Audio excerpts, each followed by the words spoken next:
Lowe's knows to bring your vision to life, it's important to find the right color. That's why MyLowe's Rewards members get a free Valspar paint or exterior stain sample to test your look to confidently refresh your space.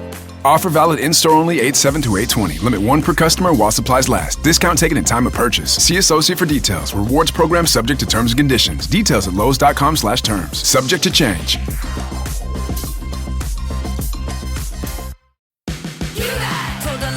About achievement. They caught you when they got you to believe it. Thumb and finger held to their foreheads in an L shape. Trapped in a capitalist hellscape. Let's fight back and have some talks about class and the massive cost of the disastrous plots of fascists and Nazis, fat cats and fox. It's 1,000 natural shocks. A Bad with Money podcast. Hello and welcome to 1,000 Natural Shocks. I'm your host, Gabe Dunn. And this week on the show, we have Alistair Kitchen, who is an Australian writer and former Columbia student who was detained by Border Patrol and told explicitly that it was for his, quote, pro-Palestinian writings, which is work he did covering the protests at Columbia and the encampment at Columbia, asking for a ceasefire and against the genocide against the Palestinians. Alistair was not particularly radical. He was very nuanced in his coverage and very nuanced in his opinion about the situation. But on his way into the States, he was pulled aside and detained. It was a harrowing experience for him, and the piece he wrote about it was incredibly moving and frustrating.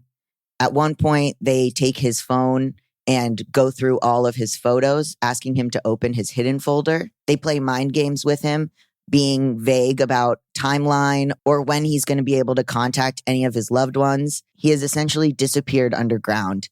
Eventually, he realizes he can call his consulate, but nobody gives him that option. He has to figure that out on his own. This is just a taste of what other people have gone through. Alistair is Australian, and so he had resources to be able to get out of the situation. But it's really scary, and I'm honored to share his story. Thanks for listening.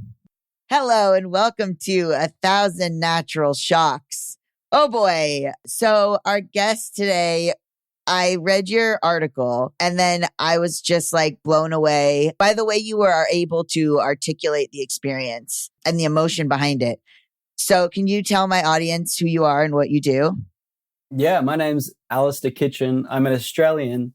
I've been living in the US for about 6 years, or had been living in the US for about 6 years. And I moved home about at the end of last year and was recently visiting the US when I came into trouble at the border. At what point during this could you have asked for a lawyer? The whole time? At no point, as far as I know. What happens is, and if any of your listeners end up in this situation, I don't envy them, but you get pulled into what's known as secondary processing. You are disconnected from anyone you've been traveling with, anyone back home, anyone in the US. And there is a point after they've denied you entry, but while they're detaining you, where you have the right to call your consulate. So in my case, I called the Australian consulate. They were able to call any number that I could remember at the top of my head. You don't have access to lawyers, as far as I know. I don't want to speak incorrectly, but certainly I was not advised that I could. I was just wondering, like, I've seen so many videos similar to what you're going through, and before they ask you to go with them, is there any way to say, hey, I want to talk to a lawyer? You're certainly not offered that opportunity, and I don't think there is. The big thing to remember is that if you don't carry a US passport and you have not yet stepped over into what is officially US territory, you're not protected by US law, you're not protected by the US Constitution. So they deliberately keep you in that interstitial space so that you have no rights, so that they can deny you entry, they can detain you with as much discretion and latitude as they want. So can you talk a bit about how it all began? Because I know that, you mentioned throughout that you were on a long flight, and it must just be so jarring to have someone start talking to you like this. Yeah, it's terrifying. And, this type of thing has happened to travelers for years when crossing the US border. And to be fair, it happens to travelers crossing the Australian border. Border Patrol are always tough, malicious, and authoritarian. What happens is, in my case, I got off a 15-hour flight, 14-and-a-half-hour flight. I was immediately, before I even stepped into the passport control line, pulled into the back room. A voice came over the loudspeaker in a hall of 1,000 people. Alistair Kitchen, please report to the guards at the back of the hall. I went and met the guards. The guards said, Mr. Kitchen, please follow me. And I was taken past this big queue of people in front of everyone, and then suddenly into this back windowless room where what ended up being a 12-hour ordeal began, and eventually my denial of entry and flight back to Australia, another 15-hour flight. Where do you think they got the information about your flight and your movements? Like, are these people just trolling for leftists online? Yeah, it's a question, and it's hard to answer. I've been trying to investigate since this happened what the capacities of Customs and Border Protection and Department of Homeland Security are. And we don't have clear information. But there are two main options in my case. The first is that Customs and Border Protection, when they saw me apply for my ESTA visa waiver, which is how most people from countries like Australia or the UK travel to the US, they then ran that name across a scrape of the internet to see if I had committed any, free speech or speech violations. I'd spoken about things they didn't want me to. Under this theory, they're doing it for every traveler, and they're picking out some people to target them. It's possible. It's also not necessarily likely, because every day, people who are more prominent than me do manage to successfully cross the border. But the second theory, I think, is more likely and just as scary, which is that we now know from, in fact, admissions from the US government that they have been acting on a list that was given to them by two organizations in the United States. One is an organization called Canary Mission, and another one called Beta US. And these are pro-Israeli organizations that have created lists of students that they hoped to see deported from the United States. And I was a student at Columbia when the student protests broke out. I wrote about the protests, and I suspect what I wrote got on the wrong side of someone, and then eventually I was on the wrong side of the US government. So wild. So, okay, so start now. They bring you down to this room, which is, and I'm sure you've been talking about this endlessly, so I do apologize, but they bring you down to this room. I'm picturing just like a long corridor with no windows. Yeah, that's the right idea. You got to imagine some like buzzing fluorescent lights, some like patchy paint, blue paint that like is flaking off the walls. Oh, I kind of feel for the, the staff that have to work in these conditions. Like, it's not a nice place to live. No wonder they all turn out a little bit bullying in their personality. But if you're in the position that I was in, fatigued, under stress, being interrogated, it's quite intimidating as well. And, I was pulled into an interrogation room. I was searched. I was patted down. And then finally, I was detained in a holding room with other travelers, mostly women traveling from either Latin America or from East Asia, who I wasn't able to hear their story because we were mostly barred from talking each other. But what you do have to imagine is a claustrophobic, dour, windowless environment, subterranean, 5 stories under LAX. Jesus Christ, regular LAX is hell. That's right.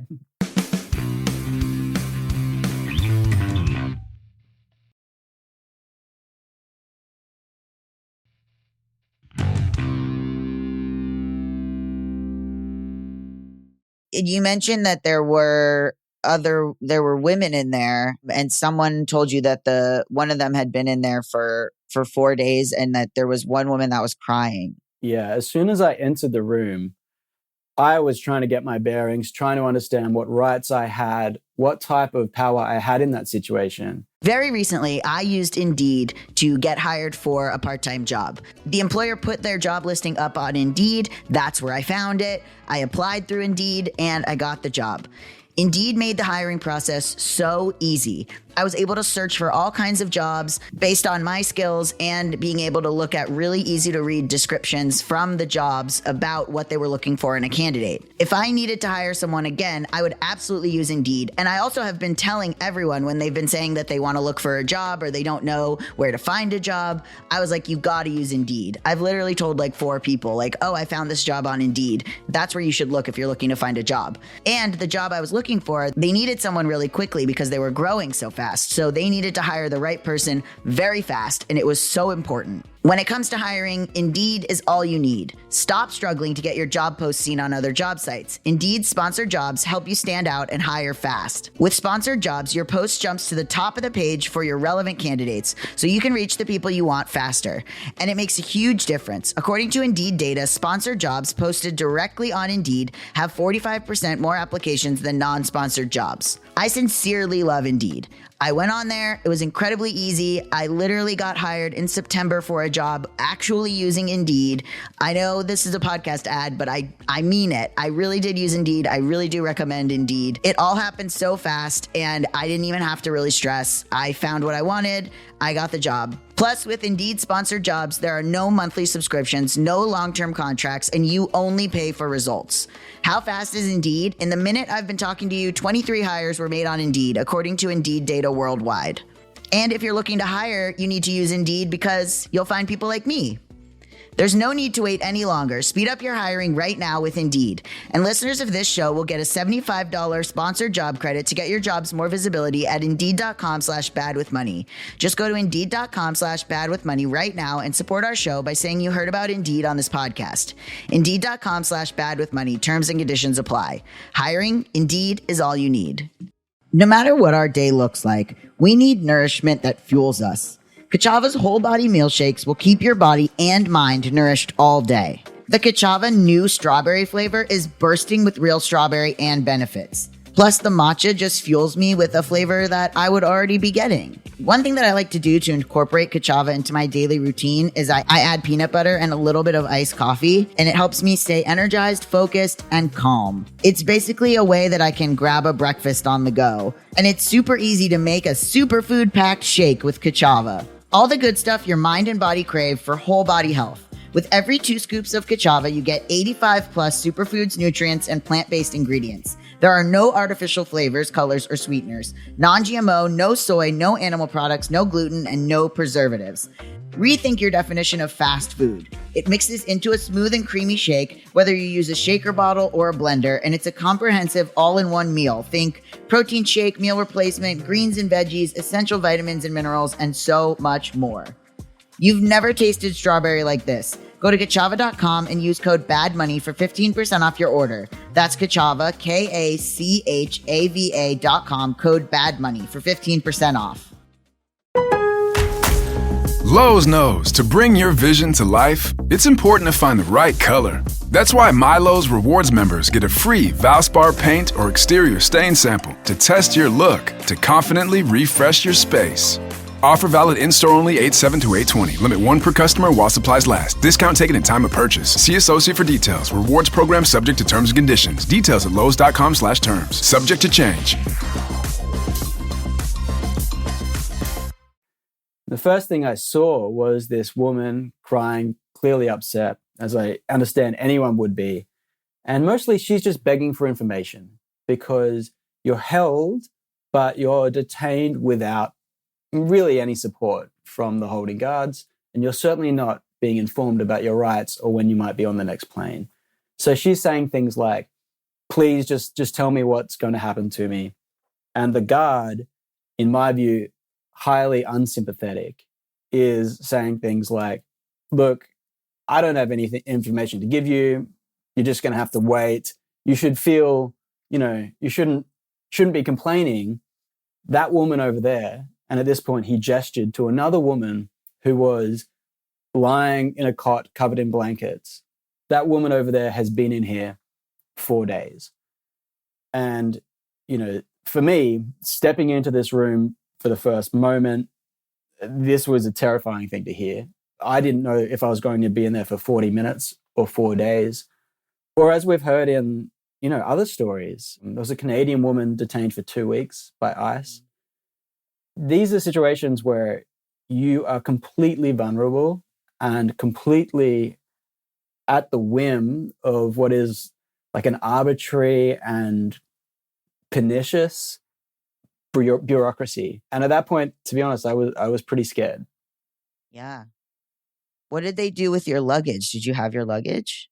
Yeah, they pull your luggage from the carousel and they take it down and they like store it in a thing outside. You can't really access it. You could, if you really begged, I think, get a change of clothes, but you certainly cannot get access to your phone.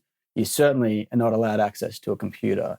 And as a writer, that's what I would have liked to have done and was asking to do. I was able to write about it in the end, but only because I was working very hard to remember every single moment of it. I think maybe quite wisely, Customs and Border Protection would prefer that writers don't write about what I saw down there.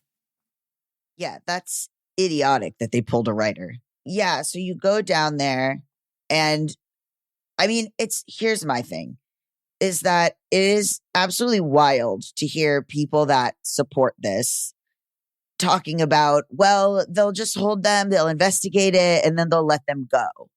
And I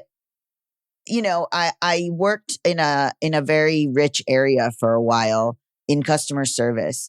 And I would always think about how I was like, if you were inconvenienced, these MAGA people, if you were inconvenienced for 1 minute, like if your flight was delayed 30 minutes, if you couldn't get your bag for like 10 minutes over the time, you would be flipping a shit. So like, I try to imagine one of these people going down there and like screaming, for help, or let me talk to your manager or whatever, and not receiving that. And I'm like, you have no concept of what it's like to just be at the whim of like a militia. It frustrates me to no end. To be like, do you understand that you've screamed in my face when your dog's haircut was wrong? Yeah. And like, it's just crazy.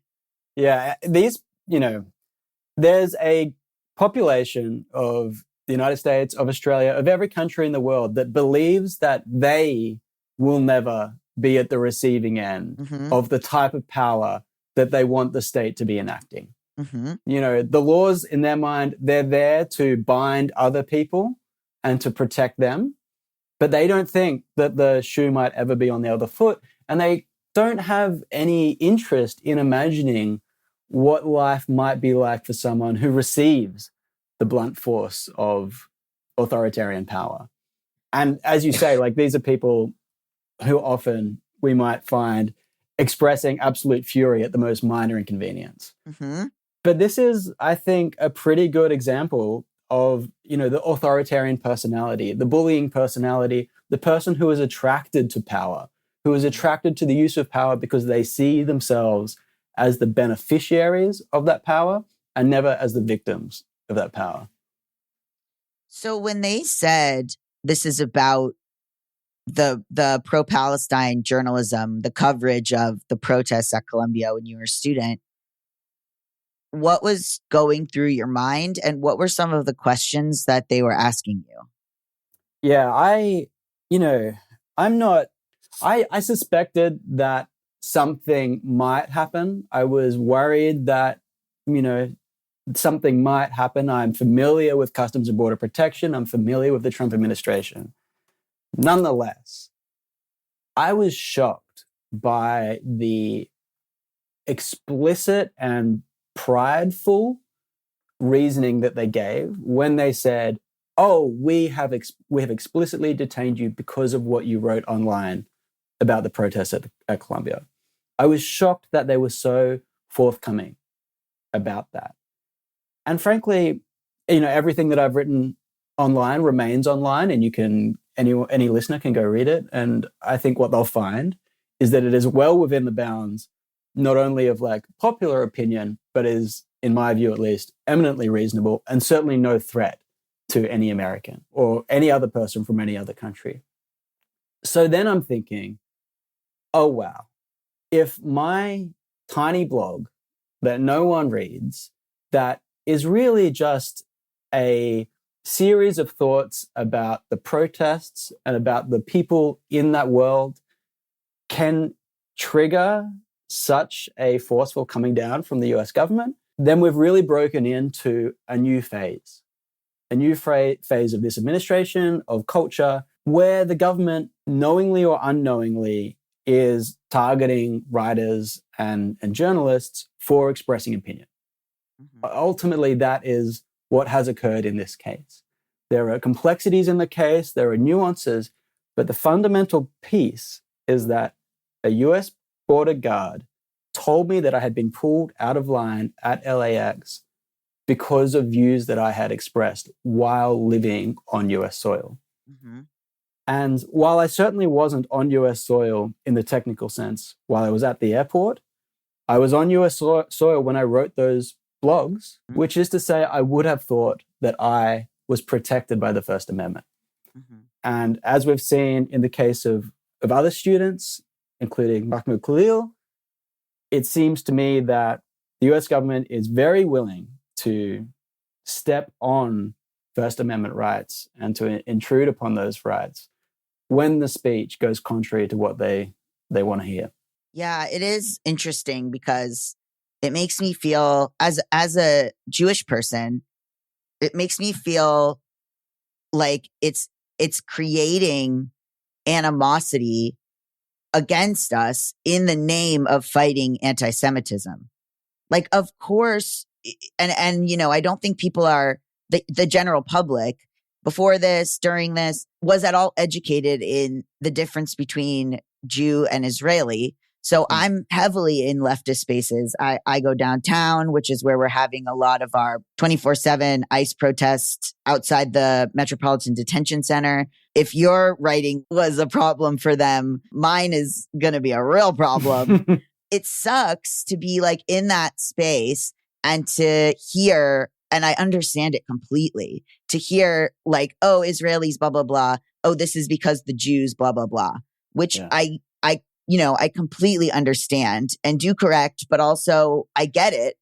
And so it's something like Canary Mission or Batar doing this to a writer who can then write about it, that I'm like, guys, fuck. Like, you're like, I don't understand I think it will cause more anger. And I do get, conspiratorial, although I guess it's not really conspiratorial, where I'm like, doing stuff like this in the name of protecting us from anti-Semitism, all it's going to do is cause anti-Semitism. That's right. And so, I think something like what you went through, all it does is, I feel like, inspire and bolster the pro-Palestine movement or the people that you were writing about. Has that something that you've been experiencing? Yeah. I mean, I think you're absolutely right, which is that the Trump administration and, of course, the Netanyahu government have followed a path which, to my mind, has drastically increased anti-Semitism around the world. Yeah. Which makes Jews in the United States and in Australia and in the UK, where I am right now, less safe. Mm-hmm. And I'll just add on top of that, it strikes me that the misuse of anti-Semitism by the right wing is in itself deeply anti-Semitic. And Gabe, I'll let you speak to this, but I'm not Jewish. I'm deeply connected to Jewish communities. My sense is that my Jewish friends, when they are mischaracterized, when their identity is deployed cynically against them, mm-hmm. I think they have all the ground in the world to say that the right wing is highly anti-Semitic in the way that left-wing Jews, anti-Zionist Jews, are eventually treated by these governments. I wonder, there's this whole thing about evangelicals wanting all the Jews to live in Israel, because if we do, then the Messiah is going to come. And I was watching a video. I'll put it in the description for the podcast, but it was this Orthodox woman, and she was talking about how the existence of Israel is a slap in the face to very religious people because we are not supposed to have a homeland until the Messiah comes. So actually this is bad, and we're like flying in the face of Hashem, and that this is what's causing all of the problems. So I wonder if, this is just me spitballing, they're making things less safe here so that all of us go there because we feel like that's our only option, thus eliminating us from the United States. Woohoo, that's what they want. And bringing about like the evangelical, I don't know, apocalypse, whatever. Yeah. That's explicitly in evangelical communities, I forgot the correct phrase, millenarian dispensationalism, something like this. This is the explicit view of evangelical communities in the United States and around the world. And as you say, I think there is a deliberate attempt to make Jewish people feel less safe. And that is obviously part of a drive to encourage Jews to move to Israel. But also any Jew who is not Israeli is taken to be not Jewish by some of these Jewish communities. That they are cast out, which is part of what I mean by anti-Semitic, the carving up of Jewish communities for political ends, for nationalist, ethno-nationalist ends, seems to me misguided and cruel. Now I'm on the rabbit hole of maybe they pulled you for, but here's the thing is that, you mentioned in the piece that mostly the U.S. Border Patrol and the like would be kind of like not organized enough or not smart. Whatever, not like smart enough to be running this level of operation. Yeah. So it's completely, I'm like so curious who gave the order against you, how it trickled down in the hierarchy. I mean, you mentioned that one of the officers didn't even realize that the protests weren't terrorist protests. Yeah, I mean, it's incredible. You actually encounter these guys, the officers, and you realize that these are not the management. These are like the foot soldiers of the movement, and on a different day under different conditions, they're probably lovely guys. They are certainly going about their day, taking the word of their employer. And their employer has told them things like any protest in support of a ceasefire is funded by Hamas or explicitly in support of Hamas. So when I get in the room and they say, you must be pro-Hamas, and I react violently against that suggestion, they're hearing it for the first time. They're like, I really thought that you must endorse Hamas. You ran away to join ISIS. You're like, that's right, one of those. And I mean, this, it's a surreal world because I'm a white guy from Australia. I'm engaged in the world, but I'm suddenly finding myself in the bowels of LAX talking to a Korean American guard about the policy of the Middle East. I was going to bring that up. And at one point, I was asked about whether or not I endorsed a 1 versus 2 state solution, how I would personally bring about the end of the conflict, whether or not I thought Israel was doing the right thing or not. That one I was able to answer clearly. That is not the type of thing which I feel particularly able to answer, and certainly not the type of thing I expected to answer when getting off a flight from Australia. Right. I think probably the people that were polled, the women, they were polled perhaps for, I feel safe saying racist reasons. And, you mentioned, and then it's also, and I've seen this downtown, most of the police officers that we're engaging with who are incredibly violent with us are also people of color. And so I noted in your piece too, and I don't know, you and I can't speak to this, but that the officer was Officer Martinez, that the other officer was Officer Liu. Like, it is, as you said, it's like the thing we talked about, which is, well, this wouldn't happen to me. I'm different, and then they ultimately decide that you have to get deported because of quote unquote drug use, which they don't really further explain. And I think there's an element of them believing, oh, well, we're doing the right thing. What we're doing is really important. Yeah, I think that's right. And as you say, like a lot of the protests will be policed by, many of the police are people of color. And this is like a complex issue where you have police forces and border guards manned by people from, across the racial and class spectrum. And then we have to ask, like, what is the actual institution doing racially or on a class basis? Mm-hmm. And we find that, like, on a whole, especially when directed by what we might call like a right-wing institution or administration, the overall effects of these bodies turns out to hold down people of color, people of lower classes. I was the only white person detained. And I don't think that that's an accident. I'm not so critical of Customs and Border Protection that I don't think that the US government should not be maintaining some type of order, some type of visa processing system, checking passports. I'm not yet about to endorse open borders.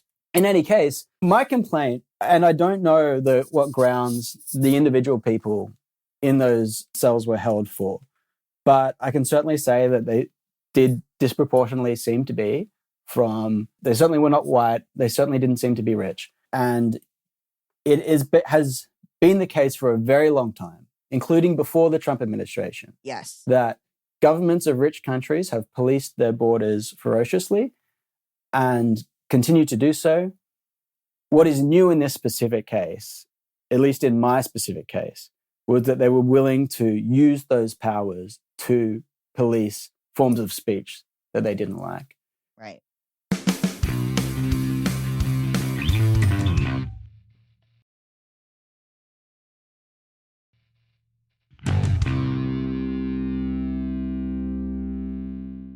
So, can you talk about them taking your phone and what the loop was for your phone getting to in the hands of the flight attendant ? On Qantas Airlines? And also, I'm so curious if they ever did comment on the situation.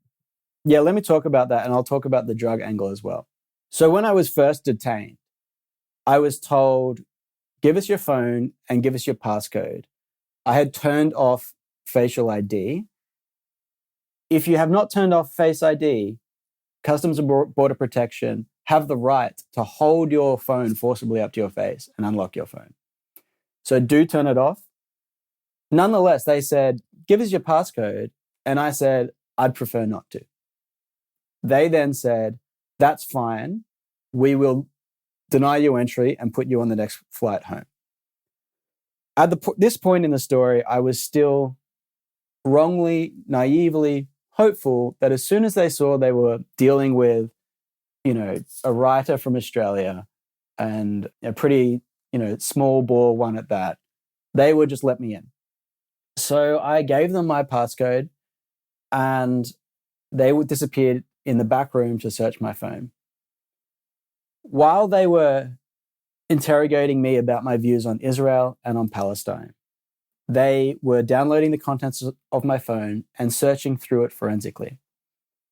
When it turned out that I had pretty moderate views on the conflict and the genocide in the Middle East, they came back out of that room after disappearing into it. They came back out and said to me, Mr. Kitchen, we have found evidence on your phone of prior drug use. You testified on your ESTA application form you had no history of drug use. We found evidence of it. What can you tell us about that? Now, the first thing I'll tell you and your listeners is that I have consumed drugs before. Not least, I've consumed marijuana, where it is legal in New York, but not legal at a federal level. And I also don't particularly think the US government has the right to know about anything that I've consumed before. Like what I would say might be 100% of people who fill out that form, I said, I attested that I had not consumed drugs before. That question exists specifically to cause travelers like me to falsely attest to their drug use so that border guards have something to hold over you when they want to find a reason to deport you. So they've come out of the room, they've said, we've found evidence of drug use on your phone. Now, I can tell you right now, there's no evidence of drug use on my phone, but under the conditions of fatigue and stress and interrogation and pressure, I was like desperate not to be caught lying. They had just accused me of lying.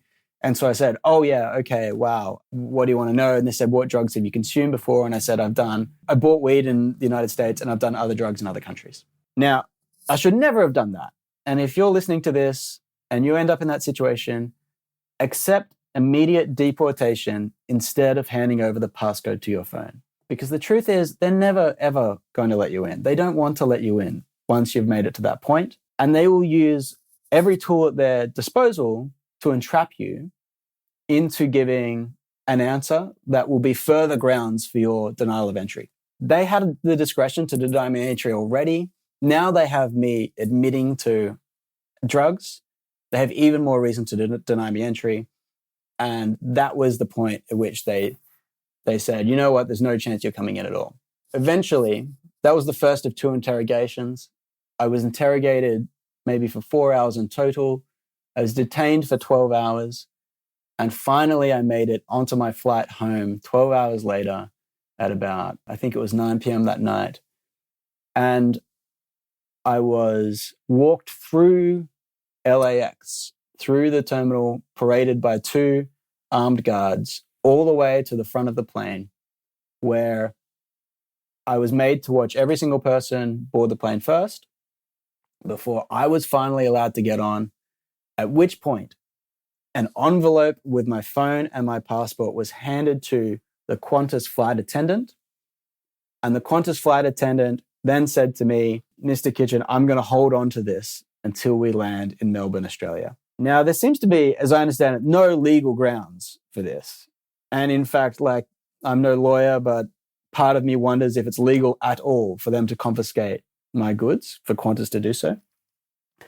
Nonetheless, the airlines, including Qantas, have agreements with the US government. And I think their docking rights are contingent upon them doing such things as confiscating passengers' phones. So, I was flying back home, pretty traumatized, pretty upset, desperate to, as quickly as possible, tell someone in Australia what had happened so that, at least maybe someone might wait for me at the airport. But I didn't have the ability to do that. And I didn't get my phone until I landed 15 hours later. And what is that? Some 42 hours after departing back in Australia.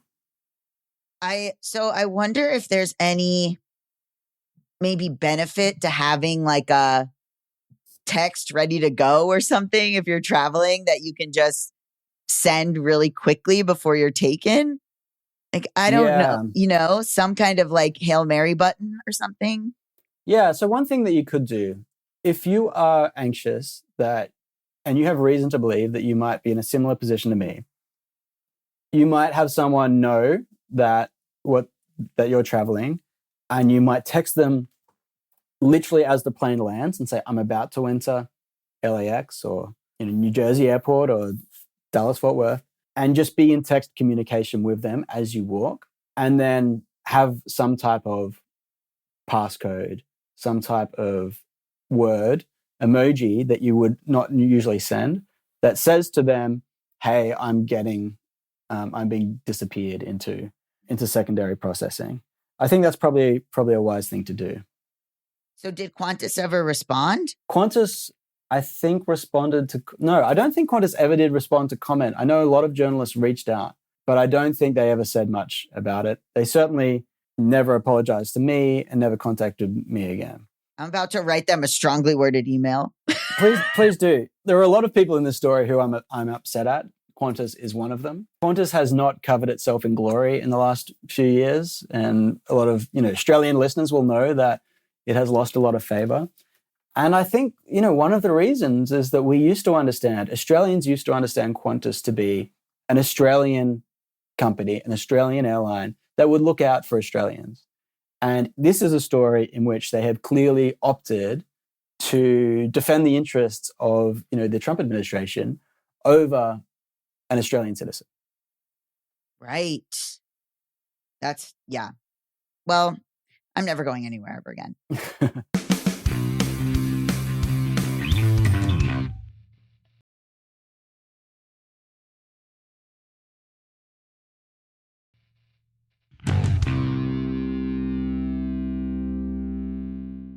So, can you say a little bit about the ESTA? So I looked into it, and one of the things it says about drugs is, determined to be a drug abuser, a drug addict, which is so vague. Like, give me an idea of what drugs, how much, when, nothing about that.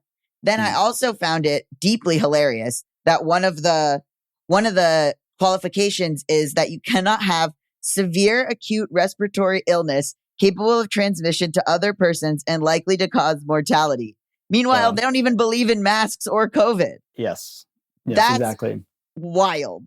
So that's arbitrary. I also was looking at physical or mental disorders, and physical or mental disorder, history of behavior associated with the disorder that may pose or has posed a threat to your property, safety, or welfare of the others. So that could be autism, that could be depression, that could be anything. You had a physical or mental disorder and history of behavior associated. Answer no if you currently have no physical or mental disorders. Who among us? You have had a physical or mental disorder without associated behavior that might pose or has posed a threat. Okay, you say that, they tell you lied. You currently have a physical or mental disorder, but that behavior does not currently pose a threat. Again, they could tell you lied. You had a physical or mental disorder associated with behavior that posed a threat, but that behavior is unlikely to reoccur. How the fuck would they know that? So then one was, how do I answer the sex drop-down question? When answering the sex assigned question in the ESTA application, applicants must use their biological sex, male or female. And then, I'm sure you know about this, how will CPB use my social media application? And this was added in December 2016. And so that's what gave you pause, right? Was this idea? Well, we'd heard that the Trump administration's CBP was using social media, looking much more closely at it. And, I didn't list much of my social media. Instead, I deleted most of it for the flight. I went into this trip with the view that, okay, I'm a pretty outspoken political person. It would make sense for me to be cautious and delete certainly my Signal and a lot of my more sensitive tweets. In fact, I deleted Twitter altogether. I deleted my Blue Sky. I had cleaned up a lot of content. But I was still planning for a situation where you get to the border and you wait in that really long queue, which maybe US passport holders don't have to wait in, but we non-passport holders do, and you finally get to the border guard, and maybe he takes a few moments to begin quizzing you about, why are you here? How long are you going to be here? Is there anyone you're planning on marrying inside US borders? This type of stuff. And then maybe he would say something like, hey, do you have your phone with you? Can I have a look at your, Twitter? And I think, this is the type of thing I had planned for, what I would call an ad hoc, sort of disorganized brief search of me and people like me. Now, I got into trouble because that's not what happened. What happened instead was that they knew I was coming and had read all of my content days before I got on the plane. And I know that because the content that they told me they were detaining me for was content that I took down from the internet 72 hours before I got on the plane. So they were checking, they were reading, someone in the back system was aware of it. The reason that I think I was most likely targeted because my name was on a list is because even though the technological capacities of Customs and Border Protection are getting better and better, I still don't think they're so sophisticated as to be getting an in-depth look at every person's social media 72 hours before they get on the plane. Mm-hmm. That's why I was taken by surprise. And the good news for other travelers is that unless you were at the Colombia protests or unless you have a similar profile as me, it's unlikely that you will be targeted as well. But I say that knocking on wood. I don't want to tell anyone to feel too comfortable about the situation because it's a dynamic situation. CBP's policies are changing all the time, and they might choose to begin making examples out of people, as I think they might have chosen to make an example out of me. Yeah, I also find it infuriating that Department of Homeland Security's response to commenting on the article was, nope. Nope. And I found myself then in a strange situation where it was a he said, the US government said situation. Mm-hmm. And it's my word against theirs. And I'm almost lucky that this administration is not trusted anymore because they have lied so many times. Right. So, people, I think, easily and quickly understand that this is the type of thing that they would just say nope to. They would just say no. And we know, your listeners might have heard another story from a poor Norwegian kid called Mads Mikkelsen. It happened a week after my story. This poor kid gets on the plane to the US. Wait, his name is Mads Mikkelsen? Yeah, unbelievably, it's Mads Mikkelsen. Like the actor? Like the actor. Wow, okay. But he's a 21-year-old guy, and I really feel for him. Mads, if you're listening, please send me an email. He gets on the plane. He seems to be caught up in one of these ad hoc searches, not targeted in the way that I was, but he hands his phone over, and they find on the phone a picture of J.D. Vance where J.D. Vance's head is enlarged to look like an egg. It's just... It's ridiculous. I mean, it's very funny. Everyone should go look at the picture. It's horrifying. And it is horrifying because this poor guy, I'm 33. I've been around a little bit. I was certainly at the protest. I'm very familiar with the power of the US government. This poor guy was going on holiday at the age of 21, and he has been taken aside. They have found this picture of his phone, and then they've begun an interrogation on him. And then they search his phone. And of course, what do they find? They find a picture of him smoking some novelty bong or some pipe or something. And now they have grounds for his dismissal above and beyond the picture that they found. Now, his is a case where he came out a week later and said, guys, they interrogated me because they found a picture of J.D. Vance on my phone. The media then went to Customs and Border Protection and said, is this true? And Customs and Border Protection were like, no. It's because this guy's a drug addict. Now, that's horrible. It's horrible. It's absolutely horrible. Reasonable people can immediately identify that the drug thing is pretext for the political thing. Mm-hmm. That they just keep these powers and this ability because they want to be in a position to be able to block 21-year-old kids or 33-year-old writers who are not aligned with Trumpist policies. And I really feel for that guy. It really shows, if my story shows how arbitrary and far-reaching these rules are, his story shows how cruel and mean-spirited the Customs and Border Protection Agency can be. Yeah, they think they're superheroes. The big thing about downtown, they think they're in some kind of movie. They're upset that they're not in Iraq. It's really, they saw, I don't know, some action movie and they truly think that's who they are. Yeah. I had one of them be a cop recently shoved me and say, you have no idea what's going on here, as they beat someone. And I was like, I don't give a shit what's going on. I don't care if this guy committed murder. What the fuck are you doing? Yeah. And I kept yelling, do you think this is normal? This is regular to you guys. You think this is normal? And they really do. Mm. And I think like also, you know, you're Australian, you're a white man. Oh my God, it's happening to white people. And I also feel like there's this distraction of, well, Obama deported people. I don't give a shit what Obama did. That was 10 years ago. And like, there's this misconception that like our guy's winning. So you must be sad about your guy. And I'm like, he's not my guy. Yeah. This isn't about that. This is about the women in the little hole that you were in that don't have any idea when they're getting out. Yeah, that's right. As you say, whether it's the cops in LA or it's the system of deportation, ultimately, these people are unified by a politics of cruelty. Yeah. They are motivated by and funded by an ethos of cruelty that wants to enact power over vulnerable people. Mm-hmm. And so long as that happens, it's not something that I can get behind.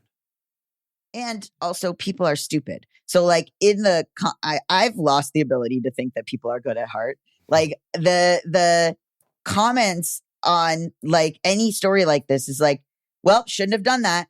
And I'm like, are you out of your mind? You think that you don't have photos of you smoking weed, or you don't think you have a parking ticket that they'll use. You're insane. I just like to close this out. I want to ask you to try for someone, I mean, everyone listening here and is aware that like the Snopes article that's like, did this happen? Well, Department of Homeland Security says it didn't. Okay. Luckily it was like, well, you know, that could be not like they weren't like, they said it. So great. Thanks for the radical reporting, Snopes.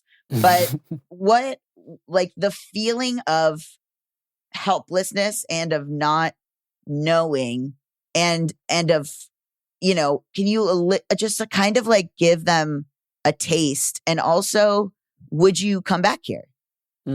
Well, I'll say immediately that I lived in the US for 6 years. There are people in that country that I love very deeply, that I want to see, and I want to see in the US. I love the country. There's a reason I lived there for so long. I want to return. It's not clear that I will be allowed to return. Certainly, I doubt I'll be allowed to return during this administration. I want to do it.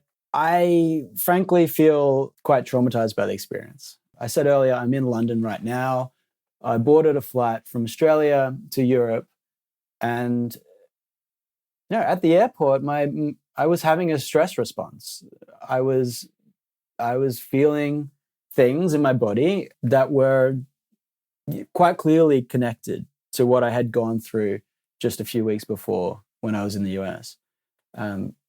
It's going to be some time, I think, before I feel safe and comfortable when crossing borders. Yeah, of course. Well, thank you so much for being here. Sorry that you are here. Where can people find you and your writing? They can find me on Substack at kitchencounter.blog or on any social media at Alistair Kitchen, AlistairKitchen. Oh, thank you, but also I'm sorry. Thanks, Gabe. I appreciate it. It's been a crazy few weeks. There have been a few silver linings. The best silver lining has been the support I've got from the community, which I appreciate deeply. 1,000 Natural Shocks, a Bad with Money podcast, is a production of Noted Bisexual, produced by Melisa D. Monts and Diamond MPrint Productions, edited by Diane Kang, post-production sound by Coco Llorens, and music by Zach Sherwin as sung by Sam Barbera.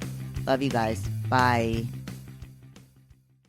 With Robinhood, not only can you trade individual stocks and ETFs, you can also seamlessly buy and sell crypto at low costs. Trade all in one place. Get started now on Robinhood. Trading crypto involves significant risk. Crypto trading is offered through an account with Robinhood Crypto LLC. Robinhood Crypto is licensed to engage in virtual currency business activity by the New York State Department of Financial Services. Crypto held through Robinhood Crypto is not FDIC insured or SIPC protected. Investing involves risk, including loss of principal. Securities trading is offered through an account with Robinhood Financial LLC, member SIPC, a registered broker-dealer.